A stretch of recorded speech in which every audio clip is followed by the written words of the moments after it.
नमस्कार,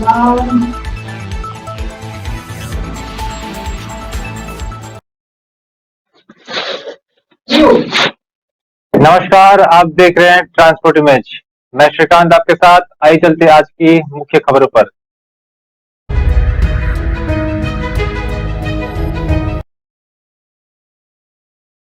राजस्थान में संविदा कर्मियों ने खोला अशोक गहलोत सरकार के खिलाफ मोर्चा, बनाई नई रणनीति।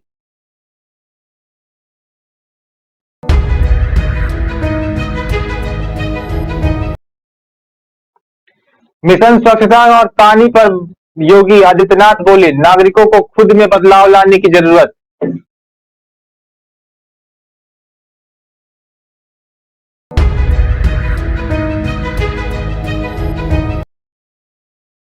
यूक्रेन की तरह ताइवान पर भी देर सबेर होगा हमला, 17 चीनी प्लेन 3 वारशिप फिर सीमा के करीब दिखे।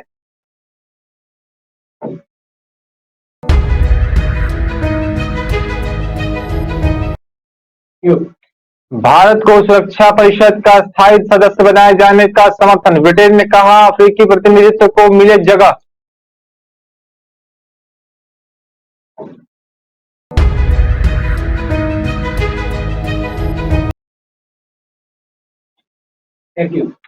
आइए चलते खबरों विस्तार से।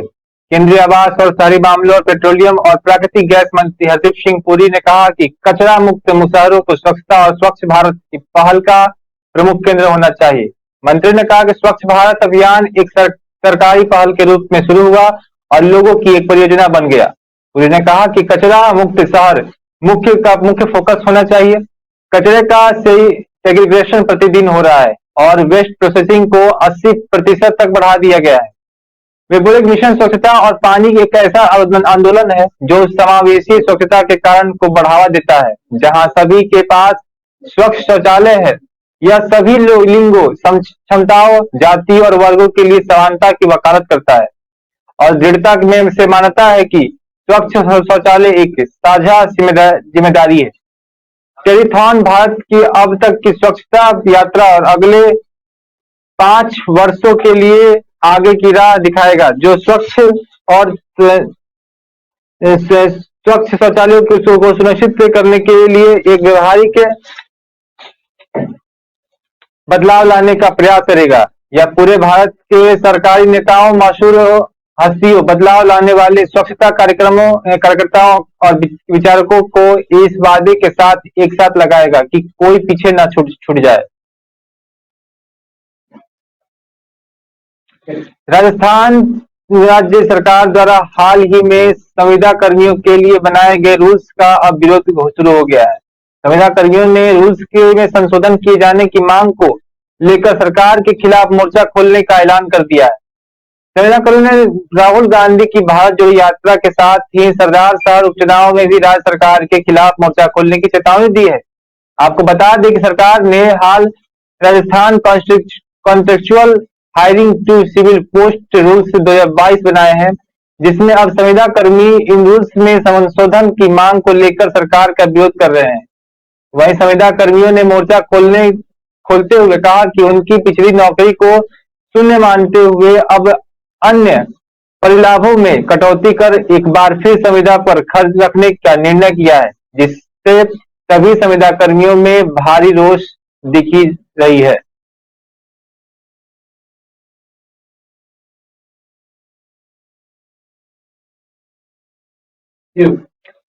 मिशन स्वच्छता और पानी के तहत विश्व शौचालय दिवस के मौके पर अभिनेत्री दिया मिर्जा ने कहा कि हम हर दिन कैसे जीना है उसे चुनते हैं, इसका प्रभाव हमारी आने वाली जिंदगी में पड़ता है।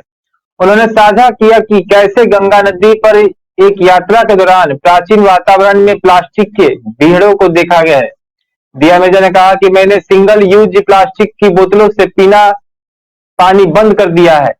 सिंगल यूज प्लास्टिक का 1% से भी कम रिसाइकिल किया जाता है। उन्होंने कहा कि हमारे समाज में एक सवाल यह भी है कि शौचालय की सफाई कौन करेगा।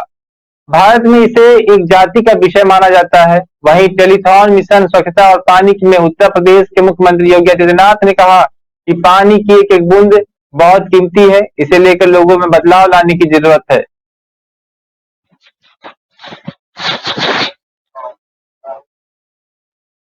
मिशन स्वच्छता और पानी में डिजिटल रूप से हिस्सा लेते हुए उत्तर प्रदेश के मुख्यमंत्री योगी आदित्यनाथ ने कहा कि पानी की एक एक बूंद बहुत कीमती है।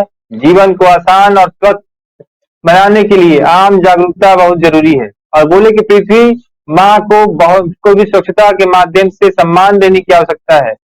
यह भी हमारा ही कर्तव्य है कि इस अभियान को योगदान दें और जल संरक्षण का समर्थन करें। उन्होंने कहा कि पानी की कमी आने वाले समय में एक बड़ा खतरा बन सकती है।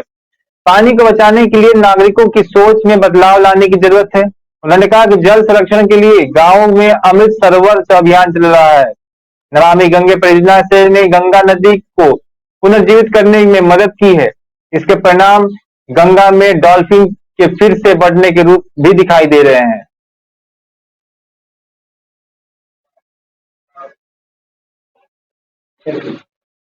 राहुल गांधी की भारत जोड़ो यात्रा अभी राजस्थान में पहुंची नहीं है, लेकिन इससे पहले ही इसके विरोध की चर्चाओं को लेकर बयानबाजी का दौर लगातार तेज होता जा रहा है। अब इस मामले को लेकर राजस्थान की अशोक गहलोत सरकार के चिकित्सीय मंत्री पर प्रसादीलाल मीणा ने बड़ी चेतावनी दी है। मंत्री मीणा ने कहा है कि राहुल गांधी की यात्रा जो रोकेगा वह काम से जाएगा। मंत्री के इस बयान के बाद भारत जोड़ो यात्रा को लेकर सियासत और गर्मा गई है। इससे पहले पीसीसी चीफ गोविंद सिंह डोटासरा ने कहा कि किसी की हिम्मत नहीं कि जो यात्रा को रोक सके। मंत्री प्रसादी लाल मीणा ने कहा कि किसी की हिम्मत तो नहीं है कि राहुल गांधी की यात्रा को रोक सके, हम किस लिए बैठे हैं। उन्होंने कहा कि ये ना ही यात्रा रुकेगी और ना ही कोई इसे रोक पाएगा।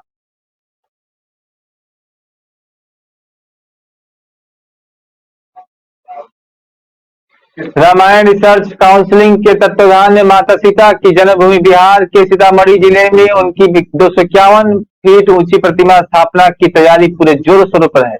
इसको लेकर रामायण रिसर्च काउंसिलिंग की ओर से जमीन पर उपलब्ध करा दी गई है। ऐसा करने के पीछे उद्देश्य माता सीता की इस पवित्र धरती को देश और दुनिया में पहचान दिलाना है।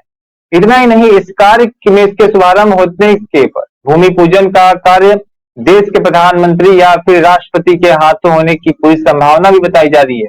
वहीं सीतामढ़ी के सांसद सुनील कुमार पिंटू इस पूरे मुहिम का नेतृत्व कर रहे हैं। इस बड़े प्रोजेक्ट को लेकर बताया गया है कि विश्व में पहली भगवान की सबसे बड़ी प्रतिमा सिटी के डुमरा में के राघोपुर बखरी में स्थापित होगी। इसके लिए राघोपुरी बखरी के महंत ने काउंसिल को कुल 18 एकड़ 40 डिसमिल भूमि दान दी है। वहीं इसके विस्तार के लिए आसपास के किसानों ने भी काउंसिल को अपनी जमीन देने पर सहमति जताते हुए करीब 6 एकड़ भूमि का एग्रीमेंट भी कर दिया है। काउंसिल ने अब तक कुल 24.39 एकड़ भूमि एग्रीमेंट कर लिया है।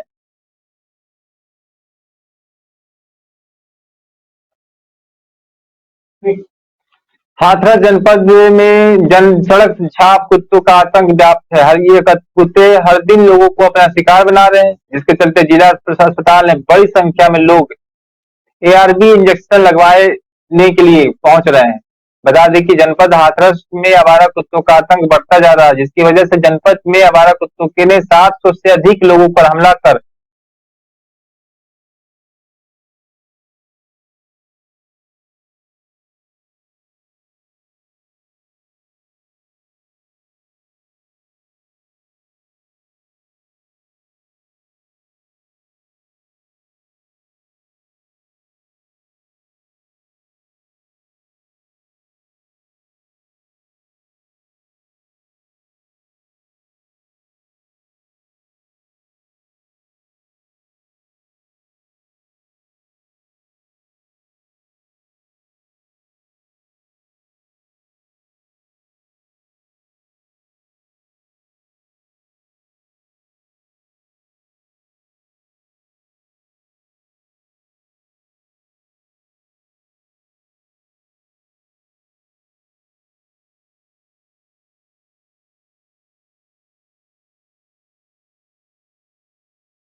हाथरस जनपद में सड़क छाप कुत्तों का आतंक व्याप्त है। यह कुत्ते हर दिन लोगों को अपना शिकार बना रहे हैं, जिसके चलते जिला अस्पताल में बड़ी संख्या में लोग ARV इंजेक्शन लगवाने के लिए पहुंच रहे हैं। बता दें कि जनपद हाथरस में आवारा कुत्तों का आतंक बढ़ता जा रहा है, जिसकी वजह से जनपद में आवारा कुत्तों ने 700 से अधिक लोगों पर हमला कर उन्हें काटा है। वहीं जिला अस्पताल के आंकड़ों पर एक नजर डालें तो जिला अस्पताल के आंकड़ों के अनुसार पिछले 12 दिनों में 700 लोगों ने कुत्ते काटने का इंजेक्शन लगवाया है, जबकि 150 लोगों ने बंदर काटने का इंजेक्शन लगवा चुके हैं।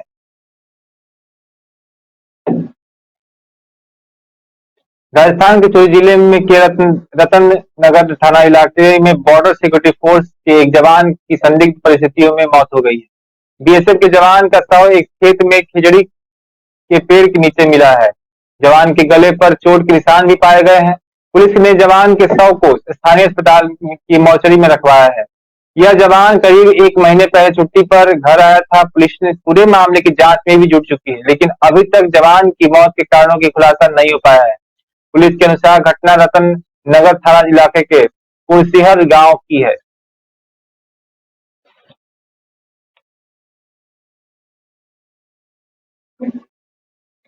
उत्तर प्रदेश में शिक्षा व्यवस्था को लेकर कई नकारात्मक बातें आप कह सुन सकते हैं, लेकिन कई बार ऐसी खबरें भी सामने आती हैं जो अत्यंत प्रशंसनीय होते हैं। ऐसा ही समाचार महाराजगंज से सामने आया है, जिससे विद्यार्थियों के भविष्य निर्माण को लेकर शिक्षक का समर्पण साफ नजर आ रहा है। दरअसल निचौल तहसील के प्राथमिक विद्यालय रोहतार के एक सहायक अध्यापक जावेद आलम ने कौन बनेगा करोड़पति की तर्ज विद्यालय में कौन बनेगा सैकड़ापति कार्यक्रम का आयोजन किया। इसकी खबर सोशल मीडिया में आने के बाद लोग शिक्षक की काफी प्रशंसा कर रहे हैं।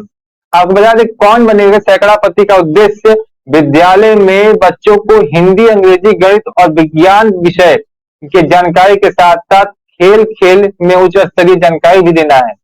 वहीं सरकारी स्कूल के एक शिक्षक के द्वारा छात्रों के शिक्षा के स्तर में सुधार लाने का यह नया प्रयास है। यहाँ टीचर बच्चों को मशहूर टीवी सीरियल कौन बनेगा करोड़पति की तरह ही कौन बनेगा सैकड़ापति में हॉट सीट पर बैठाकर उनके सब्जेक्ट और जनरल नॉलेज के सवाल पूछते हैं। सही जवाब बताने पर 100 से 10 रुपए की धनराशि भी प्रदान की जाती है।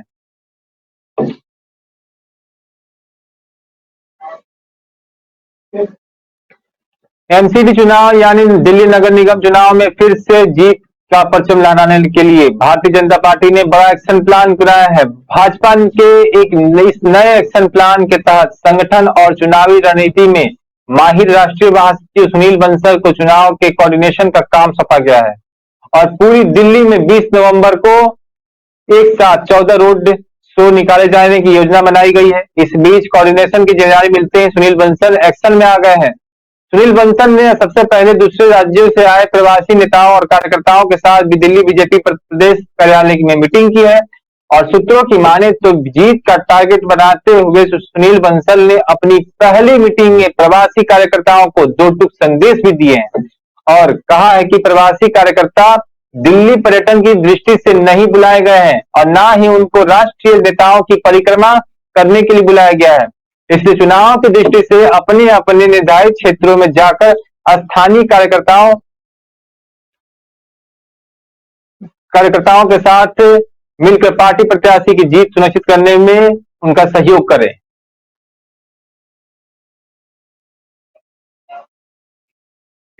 टीम इंडिया के पूर्व कप्तान महेंद्र सिंह धोनी इंटरनेशनल क्रिकेट से रिटायरमेंट के बाद अब अलग अलग क्षेत्रों में काम कर रहे हैं। धोनी लगातार खेती के हाथ आजमा रहे हैं। इस कड़ी में धोनी ने रांची के बाद झारखंड के अन्य जिले का भी रुख किया है। दरअसल टीम इंडिया का वर्ल्ड कप दिलवाने वाले धोनी अचानक गुमला पहुंचे। धोनी ने गुमला के मरगूब अंबाटोली गांव में कृषि को बढ़ावा देने और फार्म हाउस खोलने की योजना बना रही है। इसी मकसद से धोनी ने दक्षिणी कोयल नदी के समीप रहती जमीन का मुआवजा किया। वहीं बताया जा रहा है कि शाम में धोनी मरगू गांव आए थे और वो गांव में करीब 30 मिनट से अधिक से रुके। इस दौरान धोनी ने गांव की भौगोलिक बनावट भी देखी। उन्होंने मुरगू गांव का भ्रमण गाड़ी में बैठकर ही किया, इसलिए लोगों को यह पता नहीं चल सका कि धोनी यहाँ कब आए थे।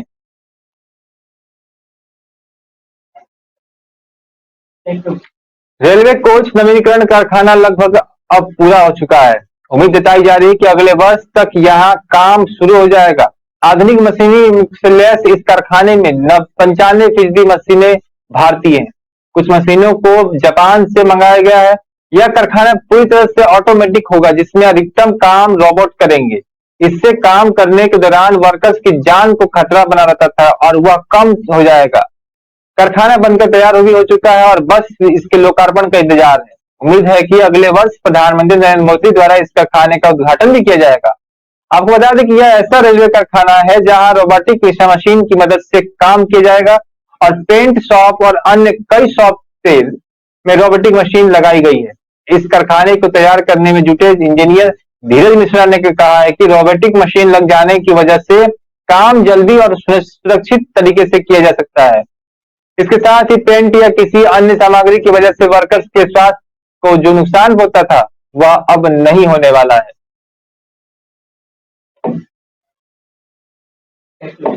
रूस के यूक्रेन पर हमले के बाद दुनिया के सामने एक और जंग का खतरा बड़े पैमाने पर सामने आया है, जहां चीन लगातार ताइवान के आसपास अपने लड़ाकू विमान और जंगी जहाजों को भेजकर तनाव को बढ़ाने का काम कर रही है।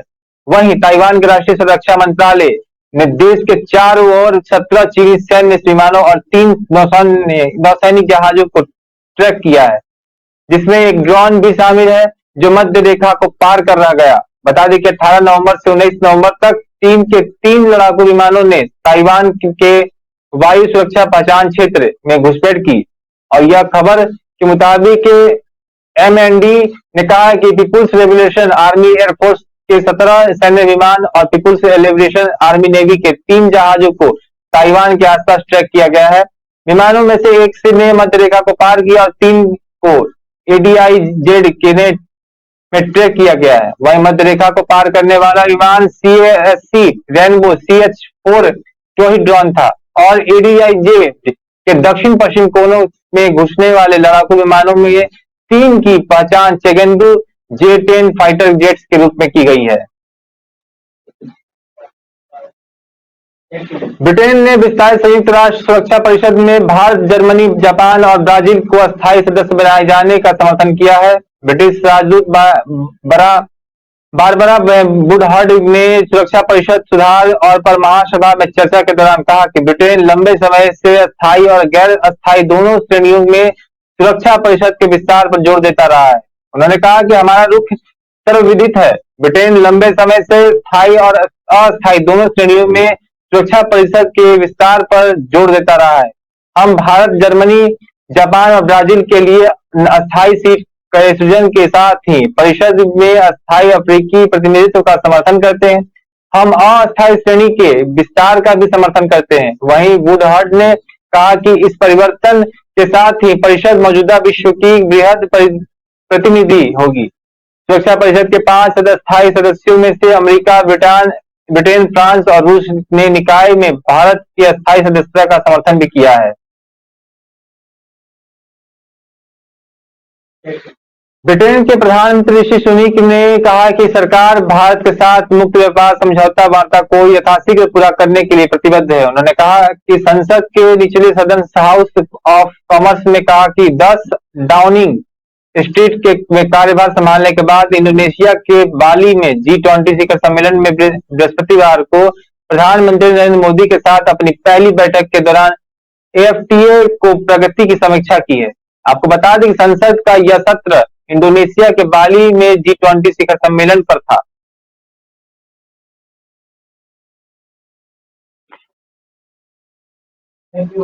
राजद सुप्रीमो लालू प्रसाद के पैतृक गांव फुलवरिया में शनिवार को जमीन विवाद को लेकर बुलाई गई पंचायती में जमकर चाकूबाजी हुई। वारदात के बाद हमलावरों को गिरफ्तार करने गई पुलिस ने नोकझोंक भी हो गई, जिसके बाद पुलिस को तत्काल वहां से लौटना पड़ा। जिसके बाद फुलवरिया पुलिस ने वरीय अधिकारियों की इसकी सूचना दी। घटना में फुलवरिया पंचायत के मुखिया अल्ताफ हुसैन और उनके बेटे ड्राइवर राजकुमार माझी समेत 8 लोग घायल भी हो गए हैं। वहीं घायल मुखिया को कई जगह चाकू लगी है, जिसे डॉक्टर ने उनकी हालत चिंताजनक बताई है। वहीं पुलिस कप्तान आनंद कुमार ने पूरी स्थिति पर थाना अध्यक्ष से जानकारी ली। इसके बाद घटनास्थल पर फुलवरिया थाना के अलावा श्रीपुर, OP, मीरगंज, गोपालपुर उचकागांव थाने की पुलिस को रवाना किया गया। 5 थानों की पुलिस हमलावरों की गिरफ्तारी के लिए छापेमारी कर रही है। पुलिस ने एक व्यक्ति को हिरासत में भी ले लिया है, जिससे पूछताछ चल रही है। वहीं स्थिति की तनावपूर्ण देखते हुए पूरा इलाका पुलिस छावनी में तब्दील कर दिया गया है।